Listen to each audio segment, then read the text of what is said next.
Welcome to Women's $1 Million Conversations with Alice Tang, where we share stories from successful businesswomen who have saved, earned, or sold over $1 million and discuss how they built their success and insights to help you achieve your goals. Now, let's join the conversation. Good morning from the West Coast of United States. I am having the privilege to reconnect with one of my friends, Mary Quist-Newins. Hi, Mary. Hello, Alice. It's great to be here. And thank you for the kind words. Yes, absolutely. Mary, would you tell us a little bit about yourself, your company, what you're doing? I know you have changed a couple times intentionally with your purpose. Until you get to today, we're looking back for all the good things that we have done together for the industry. Mary. We go back just a few years. That's right, Alice. Thank you for having me on. Hey, everybody. My name is Mary Quist-Newins, and I've been in financial services for 32 years. That's just a few. I am the president and executive director of MoneyWeave Academy. And that's a nonprofit. I founded last year. Before that, I've had 3 financial planning practices across the country. I was in corporate leadership with ING, American Express, and Thrivent. And I served as the professor of women's studies and founded the Center for Women in Financial Services at the American College. So I've been in this financial services world for quite a few years. Mary, I'm going to take us back to 11 years ago, because I remember going to the conference of Women Insurance and Financial Services, WIFS. In 2011, you were on the stage. You were named the Woman of the Year. It was such an honor and such a surprise to be Women of the Year, and for a great organization like Women in Insurance and Financial Services, because women are by far the minority still of financial advisors, I should say. So it's great to be recognized by your peers, and it was just an honor. Yes, and from then, of course, I didn't miss the opportunity to chit chat with you with another glass of wine in our hand and reconnect in the pandemic. Thank you, Mary, for the willingness to connect. Glad to be here. Awesome. Today, the first question for Mary is, what is the value of money for you? I'm sure you ask a lot to your clients when you own your 3 practices. How about you? I like to think of money as a tool, and it's just a means to an end. It's not the end. It's a means to get there. And having served many male and female clients over the years and done a lot of research, I think women get this, that it's an instrument. It's been my experience that oftentimes men think differently about money as an end, like I want to accumulate more and focus on transactions. But I think women really understand the idea of having money as an instrument to achieve a goal. So that's how I like to think about it. I see. So actually, money is not somebody or someone you're really fearful about or adore, but really use it as a tool to get what you want. That's what you said. And most likely those dreams and goals is really for you and for your loved ones. And I know women always give to their loved one first before they do. Absolutely. Well, next question. So tell us, how long does it take for you to get to the million in your household, and how does it make you feel at that time? How long does it take? Of course, this answer is different for everyone, right? Absolutely. Come to the table with different resources. In our case, we had 2 careers, 2 kids, 2 businesses at the same time sometimes, and 2 dogs most often. Always a lot of activity. And so it took a while. I would say it took the better part of 30 years to get to $1 million. And there were ups and downs. Anyone who's a business owner out there right now knows the ups and downs of running a business. Some things we can control, other things we cannot. I'll contrast that to the predictable way of having a salary and working for an employer is a little easier, more methodical, a little bit easier to map out that $1 million. If that's a financial goal for you, then it can be a little easier and predictable. But when you're self-employed, it is a different ballgame altogether. So let's say in our case, 30 years. Oh, it takes, so many of our guests have mentioned that it's not overnight. And so far up to now, none of them have a silver spoon or golden spoon in their mouth. So there is no inheritance, no trust fund. It's really, they had a good idea. If they are an entrepreneur, they just take it and run. Or is there a service that is well needed, just like ours? And we just created a practice and it's really a business. So there's the ups and downs, but I appreciate you share so candidly about it takes time and it takes sacrifice, if I may dive deeper, because there are choices, right? I want that new handbag or that vacation. Takes a lot of persistence and focus for sure. And sacrifice. Right. Yeah. Good. There are a lot of women in the next generation or same generation aspire to be a Mary. I want to get there to the million. So what is your advice to them? What is the number one thing they should do or think differently? Or not think, not do? Boy, I tell you, I am a dyed-in-the-wool financial planner. And I believe in my core, I've seen it and research shows that women are awesome financial planners. We are process queens and financial planning is a process. The first step in that process is having a goal. So $1 million may be your goal, it may be the number, or it may be, I want to be financially independent someday. I don't want to have to work. That was one of my goals. Financial independence, I define as the point when work is optional. Some people call that retirement. I like financial independence as a better word, because retirement is that point in time when we have enough assets that work is completely optional. Financial independence, it means financial freedom to do what we want to do. So have a goal. And research shows that having a goal in mind and being really clear about that goal and understanding why is this important to me, and working through that is one of the number one ways to achieve a goal. And by the way, I'm just going to give a little plug here for MoneyWeave Academy, our nonprofit. You go to moneyweave.org.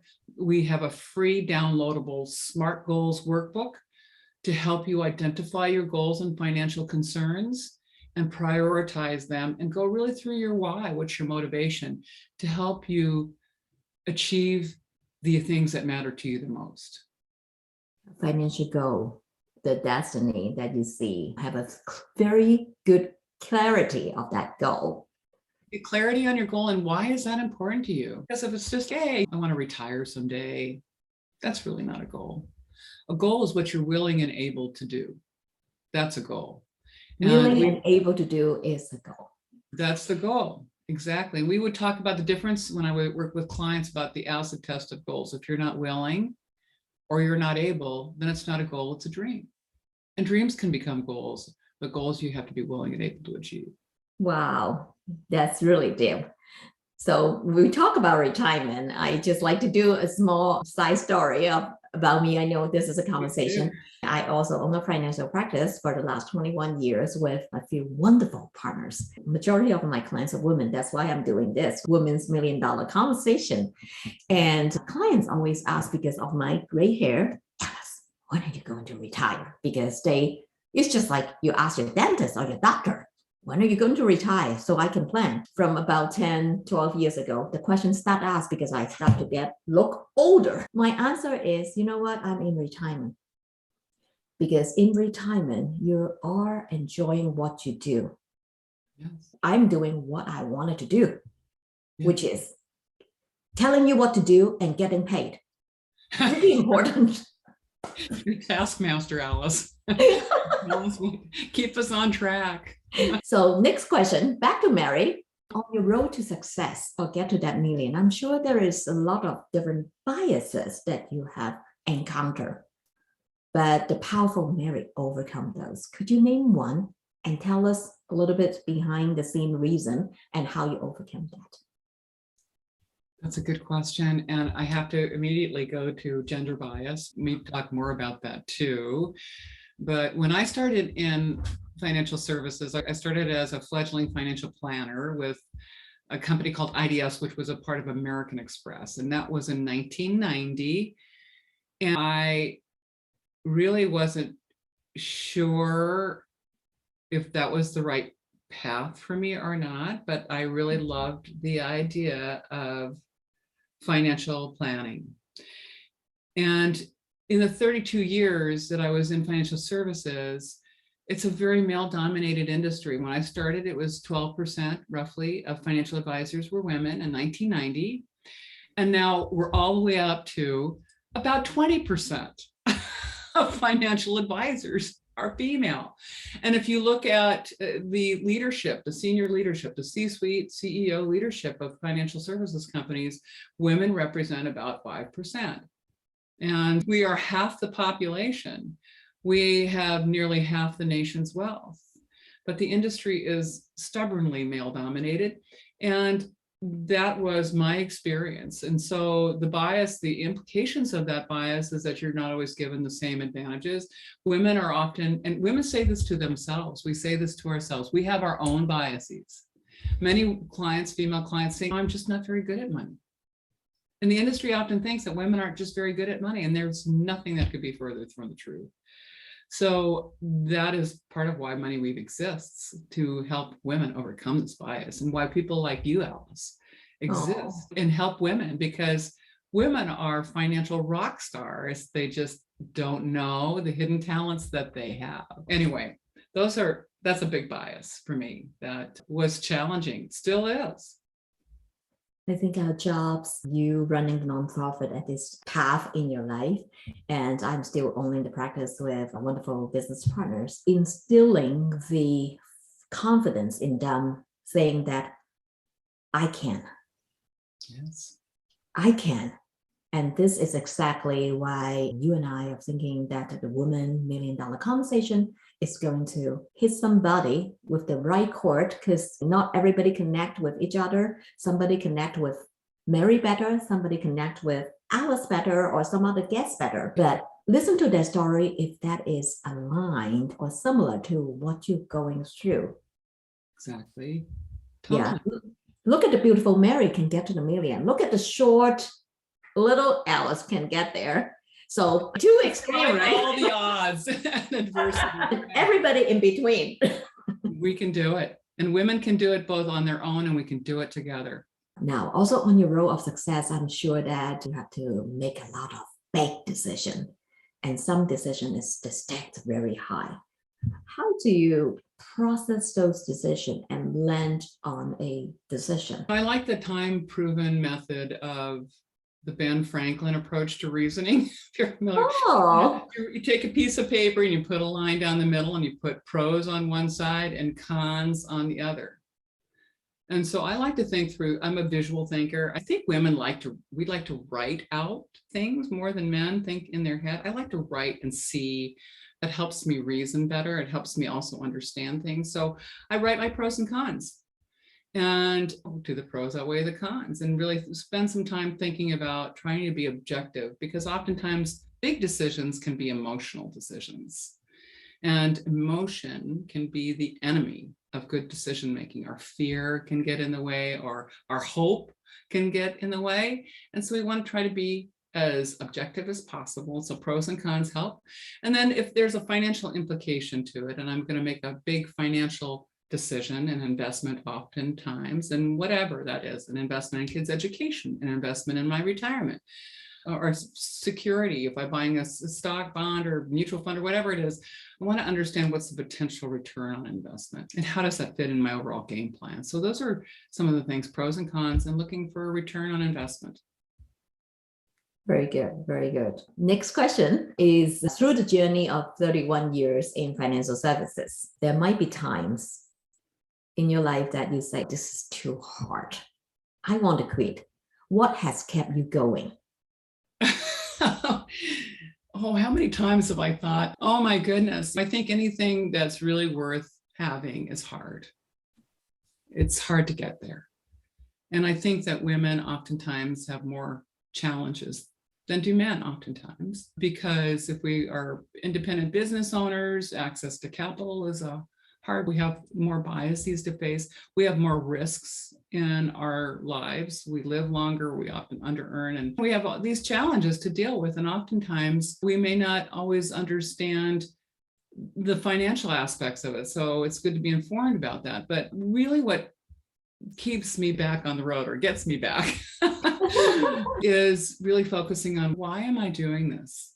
I'll be honest, like in Money Weave Academy, starting a nonprofit is hard. It's really hard. And I feel like I'm trying to boil the ocean because I'm trying to address half the population.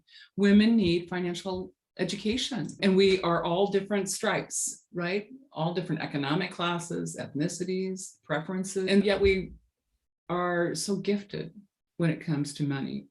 And going back to why am I doing this is really important. Getting funds and donations and grants and sponsorships to grow the nonprofit so that we can really make an impact is hard, but it's so worth it. So I have to remind myself all through my career, like, why am I doing this? It could be for my family because I need to. It could be because this lights a fire in my belly that is so important and energizes me in terms of my passions.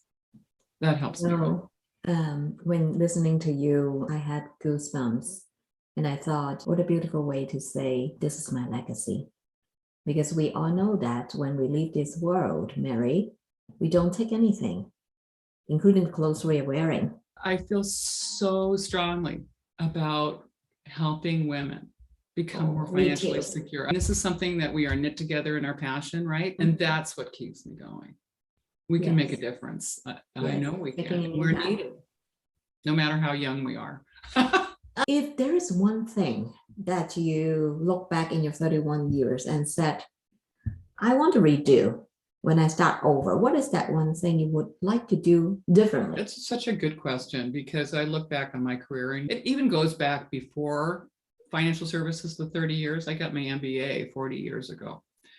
And back in the day, we didn't have things like StrengthsFinders and Myers-Briggs and Colby and different sort of strength assessment tests. When I graduated from high school as a woman in the early 70s, you were told you had basically, if you wanted to work, you had three choices. You could be a secretary, which not, nurse, or teacher. None of those appealed to me. So I went to college and I graduated with a degree in Norwegian. Are you serious? Completely useless degree back then. Back in the day, seriously, women went to college to become married. And so I went to the University of Washington, and that didn't happen. And it soon came to me like, I got to make an income. Nobody's going to give this to me. And I quickly focused on a marketing and sales career, and then got my MBA. But I learned through trial and error and serendipity that I love financial planning, that I have not only a passion for it, but I'm good at this stuff. And I never thought I would have a career in finance, ever. I thought, like many, I'm not good in math. I don't like finance. Even with an MBA, I never learned this stuff. And I think that now we have the gifts of assessment tests like StrengthsFinder, which we can take, or Colby, which is another really great test. And there's a number of personal awareness tests so we can see what are our strengths and how can we deploy those in our work life to be more fulfilled and more productive. That would be the thing. If I were to scroll back, that, boy, I wish I would have known then what I know now. But we didn't have those tests. But anyway, we do now. So that may be something that people might think about. That's a really good answer. You made me think about when I graduated from high school. I was in Hong Kong. I wasn't immigrated yet, so born and raised in Hong Kong. There were only two choices, actually three choices like you do. My exam result was not good enough to get into one of the two universities. And the entrance ratio is almost like 1% of all the people who took the equivalent of the SAT test. So of course, I'm the better 99%. So you're not going anywhere. So A, blue collar, learn a skill, be a blue collar, whatever that skill is. B, a secretary. C, a nurse. So I'm afraid of blood, so I can be a nurse. My mom was a nurse. And secretary, my personality, it was hidden a little bit, but I knew that I like to tell people what to do. And being a secretary, guess what? You're being told what to do. Yeah, let's do that. No, there's no secretaries. People are administrative assistants, which is more empowering. Yeah. Back in the day, it's madmen all over again. So I'm so pleased that to close this, my mom has saved everything for college in England. Costs a lot, but to her, education changed your fate. Absolutely. So She is one of the reasons that I'm in front of you. All could be doing planning, owning a practice, because otherwise, remember those three? Yeah. Probably a defaulted to blue collar. And with all due respect to teachers out there, it's a fabulous profession, but it's great to have other options. Absolutely. Open the door of options. Just like, why do you need to have money? Because that opened the door for all the options, including copying Mary, flipping the switch to pause or stop working and find your calling. In Mary's case, is to empower the next generation woman to be more financially confident. But for any one of you, it could be something else. It's still meaningful to you. There's many causes that need help and donation of energy, money, time, or potentially your network to make it better, make the world better. Last question for Mary. What is one piece of very good advice or very bad advice that has made the biggest impact in your life? This comes back to what you were just talking about, and that's education. Education is the one thing I'll never forget. Education is the one thing no one can take away from you. And that really stuck with me. So never stop learning. I got my first MBA in 1980, and I got my second master's when I turned 60. And along the way, I got a certified financial planner, chartered life underwriter, chartered financial consultant. Those are all designations that take 7 or 8 college level classes to get each one of them, as Alice knows, because you're a chartered financial consultant, right? Yes. You have to do a little bit of a walk of fire. But I found, and if you have a company that has education benefits as one of your benefits, take that benefit. That's as important to you as the 401k match. If you have a company, if you don't have a company, invest in your education. What can you learn to keep fresh and to get your competitive distinctiveness? Because in the end, you might accumulate $1 million. It's great to have a goal, but you are your own biggest asset. So invest in yourself and never stop learning. And that's something that you have complete control over. I was in certain circumstances in corporate where I really I was not happy, but they provided a education benefit. And that was something I always felt that I could control and that I could do and get better at, that would make me more marketable and more valuable to my clients, to my future employers, or to my future customers if I started a business.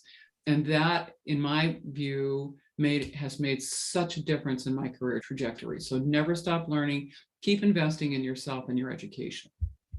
Thank you, Mary. Never stop learning, keep investing in yourself, because you are the biggest asset after all.